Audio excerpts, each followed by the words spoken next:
Sementara itu, para ahli waris korban meninggal karena COVID-19 kini harus gigih jari. Kementerian Sosial menghentikan pemberian santunan bagi ahli waris korban virus ini. Pasca penghentian, kini pemerintah daerah yang khawatir disalahkan oleh ahli waris yang sudah terlanjur mengajukan berkas santunan. Pemerintah melalui Kementerian Sosial resmi menghentikan pemberian santunan kepada ahli waris korban meninggal dunia karena COVID-19. Kemensos tidak menyediakan lagi anggaran untuk pemberian santunan di tahun 2021. Surat tertanggal 18 Februari yang ditujukan kepada seluruh kepala dinas sosial di provinsi itu menyebutkan seluruh berkas yang dikirim sebagai rekomendasi pencairan tidak bisa ditindaklanjuti lagi.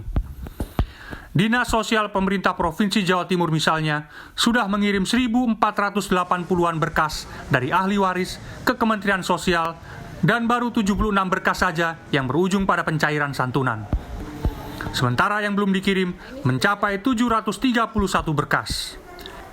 Kepala Dinas Sosial Pemerintah Provinsi Jawa Timur, Alwi, meminta Kemensos menjelaskan kepada masyarakat alasan jelas mengapa program ini dihentikan karena di suratnya hanya tertulis tidak tersedianya anggaran.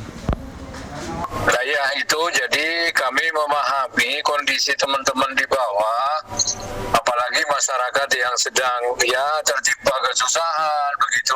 Mereka kan penuh harap.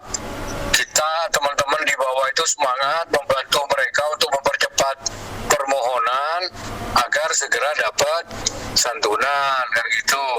Tapi pada kenyataannya sejak permohonan itu diajukan, yang menerima atau yang cair itu begitu sedikit dan sekarang itu dihentikan. Jadi ya ini ada kesulitan tersendiri bagi teman-teman di bawah gitu. Ya saya berharap dari Kementerian Sosial lah bisa menjelaskan ini gitu. Alwi tidak ingin pemerintah di daerah disalahkan dengan penghentian santunan tersebut. Pasalnya, kerja-kerja dinas sosial dari provinsi sampai kota kabupaten hanya sebagai verifikator dan pengepul berkas yang diajukan ahli waris, dan bukan sebagai lembaga yang mencairkan anggaran. Santunan ditransfer langsung oleh Kementerian Sosial ke rekening ahli waris. Sejumlah keluarga korban COVID-19 mengaku kecewa dengan penghentian ini. Syahrofa, seorang ibu yang baru saja kehilangan suaminya, berharap program santunan ini dilanjutkan kembali. Santunan sebesar 15 juta memang tidak akan menggantikan duka kehilangan orang tercinta. Tetapi setidaknya bisa meringankan beban ekonominya sebagai orang tua tunggal dari 3 anaknya. Kalau pemerintah ada dana ya sebaiknya dilanjutkan, kan sangat membantu untuk yang terkena dampak. Ya pemerintah lebih memperhatikan, apalagi kalau misalkan sebagai kepala keluarga meninggal, terus meninggalnya juga tiba-tiba, jadi kan tidak terbayangkan. Jadi mungkin ya sangat membantu. Program santunan ini dari awal banyak menuai kritik. Mulai dari kurangnya sosialisasi sampai syarat-syarat dokumen yang sangat menyulitkan ahli waris.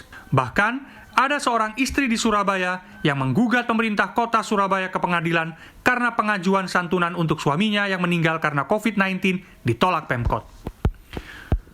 Besarnya upaya keluarga korban COVID untuk mendapatkan haknya berujung pada pembatalan program santunan. Saat ini, dinas-dinas sosial di kabupaten kota sudah tidak lagi menerima pengumpulan berkas pengajuan santunan. Sedangkan untuk berkas yang sudah diterima, mereka juga tidak bisa berbuat apa-apa. Miftah Farid, Gancar Wicaksono, Surabaya,